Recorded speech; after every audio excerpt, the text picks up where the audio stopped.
Assalamualaikum warahmatullahi wabarakatuh.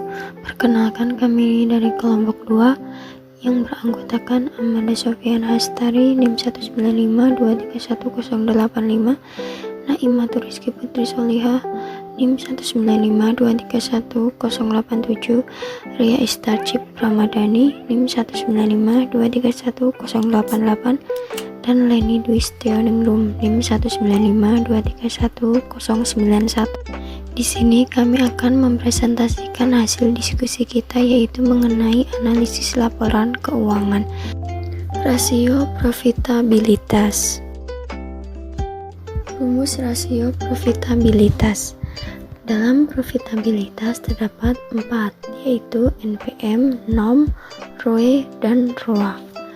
Untuk rumus NPM yaitu laba bersih dibagi pendapatan bersih. Untuk rumus NOM yaitu laba operasional dibagi pendapatan bersih. Untuk ROE yaitu laba bersih dibagi modal, dan untuk ROA yaitu laba bersih dibagi aset. Berikut ini adalah hasil dari rasio profitabilitas. Dapat dilihat yaitu dari setiap bank yang ada, rasio profitabilitasnya itu berbeda-beda. Ada yang mengalami kenaikan dan juga ada yang mengalami penurunan. Analisis rasio profitabilitas. Kemampuan BRI Syariah dalam menghasilkan laba bersih semakin baik di tahun 2020 dibandingkan tahun 2019. Hal ini terlihat dari rasio profitabilitas BRI Syariah yang semuanya konsisten meningkat dengan kenaikan minimal 100%. Sebagai contoh rasio NOM, di tahun 2019 setiap Rp1 pendapatan bersih yang diperoleh, tingkat keuntungan atau profit atau marginnya adalah 4%. Namun di tahun 2020 mengalami peningkatan atau perbaikan kinerja, sehingga untuk setiap Rp1 pendapatan bersih yang diperoleh, tingkat keuntungan yang diperoleh adalah 10%. Sedangkan BNI Syariah mengalami penurunan rasio NOM.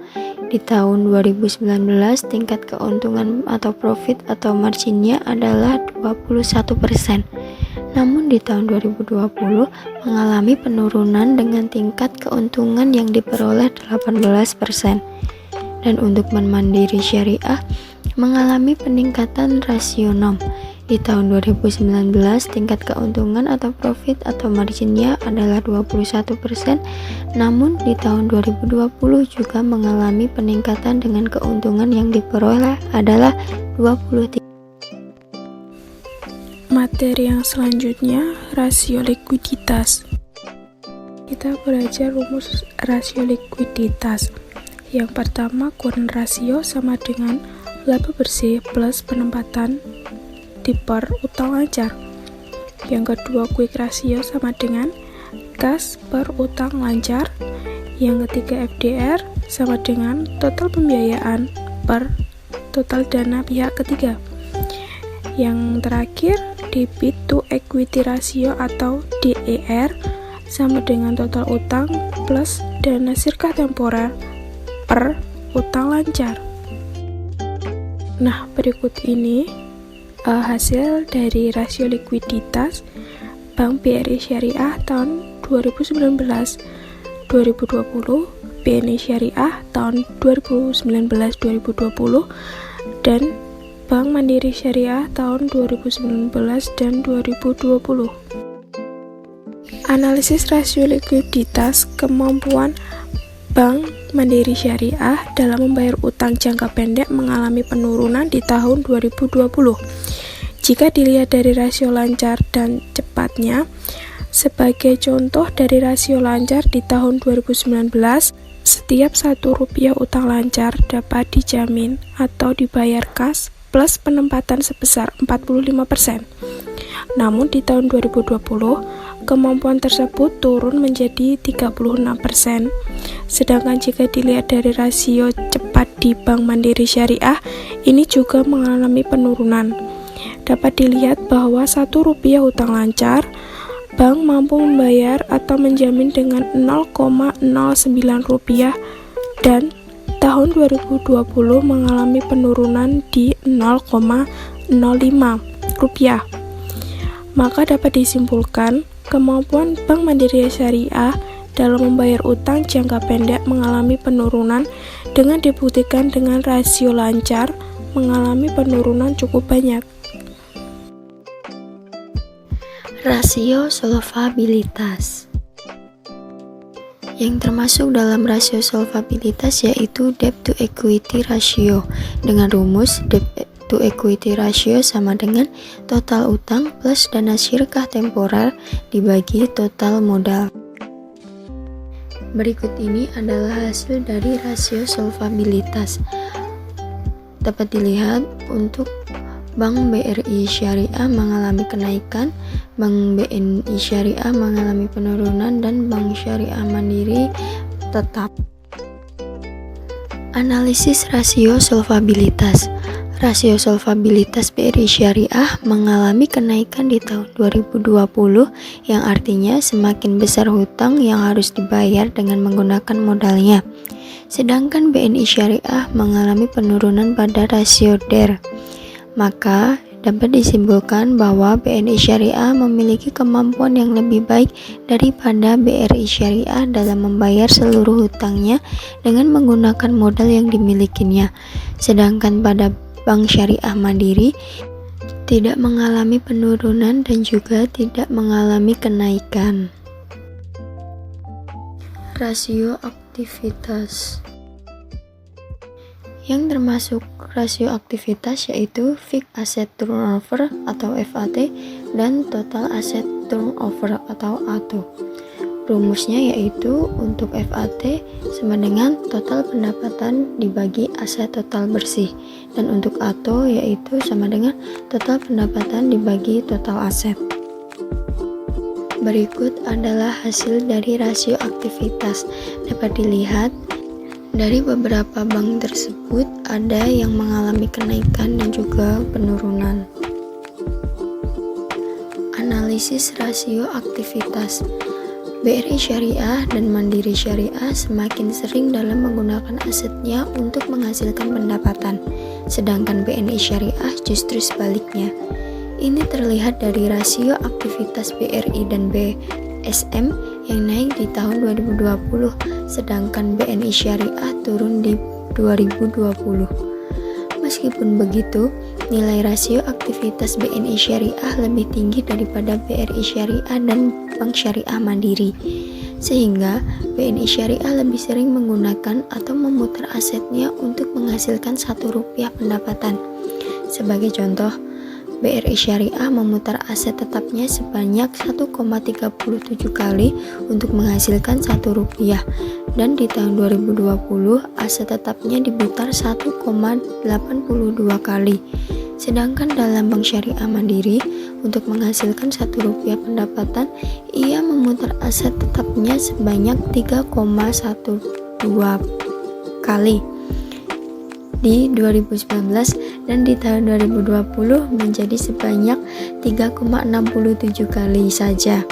Sedangkan kalau BNI Syariah untuk menghasilkan Rp1 pendapatan, ia memutar aset tetapnya sebanyak 8,7 kali di tahun 2019 dan menurun di tahun 2020 menjadi sebanyak 3,64 kali. Selanjutnya, rasio efisien. Rumus rasio efisien: biaya operasional pendapatan operasional atau BOPO sama dengan biaya operasional per pendapatan operasional. Nah, berikut hasil rasio efisien di Bank BRI Syariah di tahun 2019-2020, BNI Syariah di tahun 2019-2020, dan Bank Mandiri Syariah di tahun 2019-2020. Analisis rasio efisien. Rasio BOPO BRI Syariah mengalami penurunan di tahun 2020, yang artinya bank mampu melakukan efisiensi atas biaya yang dikeluarkan, sehingga untuk menghasilkan Rp1 pendapatan dibutuhkan biaya yang lebih kecil di tahun 2020. meski masih di level 90%. Untuk setiap Rp1 pendapatan yang diperoleh bank, biaya yang dikeluarkan adalah Rp0,97-nya, atau dengan kata lain, laba operasionalnya hanya sebesar 3% atau Rp0,03. Sedangkan di tahun 2020, rasio ini membaik, sehingga untuk Rp1 pendapatan, bank hanya mengeluarkan Rp0,91, atau dengan kata lain, laba operasional sebesar Rp0,09 atau 9%. Terlihat bahwa bank kinerjanya membaik di tahun 2020 dari rasio BOPO meski nilainya masih cukup tinggi. Rasio BOPO BNI Syariah justru mengalami kenaikan di tahun 2020 daripada tahun 2019. Artinya, untuk menghasilkan Rp1 pendapatan, bank harus mengeluarkan biaya yang lebih tinggi di tahun 2020, atau dengan kata lain, terjadi penurunan efisiensi dengan segi biaya operasionalnya. Di tahun 2019, untuk setiap Rp1 pendapatan, BNI Syariah hanya membutuhkan biaya sebesar Rp0,55. Namun di tahun 2020, biayanya meningkat menjadi Rp0,6. Laba operasional yang diperoleh dari Rp1 pendapatan yang diperoleh awalnya sebesar Rp0,45 di tahun 2019, menurun menjadi Rp0,4 di tahun 2020. Sedangkan untuk rasio BOPO, Bank Mandiri Syariah mengalami peningkatan 4% di tahun 2020 daripada 2019.